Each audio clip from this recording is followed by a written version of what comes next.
Tak tahu nak buat macam mana lagi dengan monyet dengan kera ni. Ini dia minyak grease. Okey, batang pokok ni saya dah balut dengan zinc, lepas tu letak minyak grease. Kalau dia boleh panjat lagi tak tahulah. Sebabnya korang tengok ni dia. Buah rambai ni berapa kali musim dah. Berapa kali musim belum masak lagi, tak cukup masak lagi, habis dia ronggahnya semua.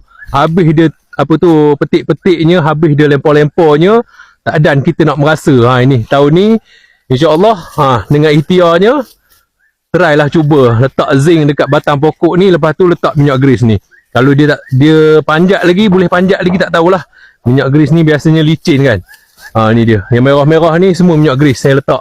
Keliling ni, keliling pokok ni semua zinc lah. Sebabnya tengok buah rambai ni sedap sebenarnya. Rambai telur.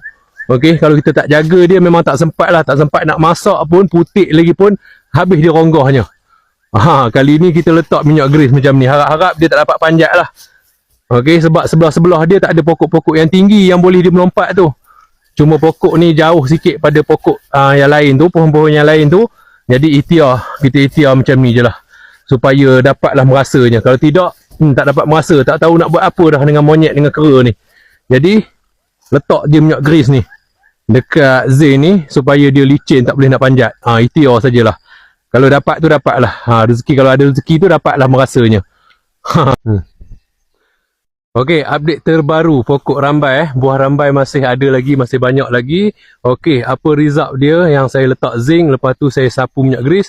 Korang boleh tengok ni dia. Dia cuba panjat monyet ataupun kera lah.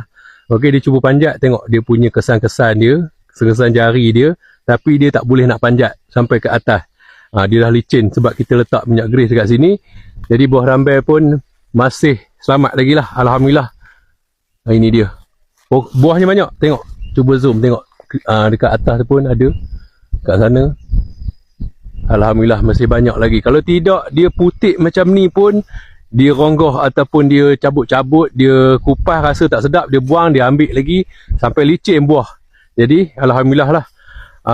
Dengan ikhtiar ni, letak zinc, lepas tu letak minyak grease. Minyak grease ni biasalah jadi licin. Ada kesan dia panjat tapi dia tak boleh sampai ke atas. Alhamdulillah. Update yang terbaru.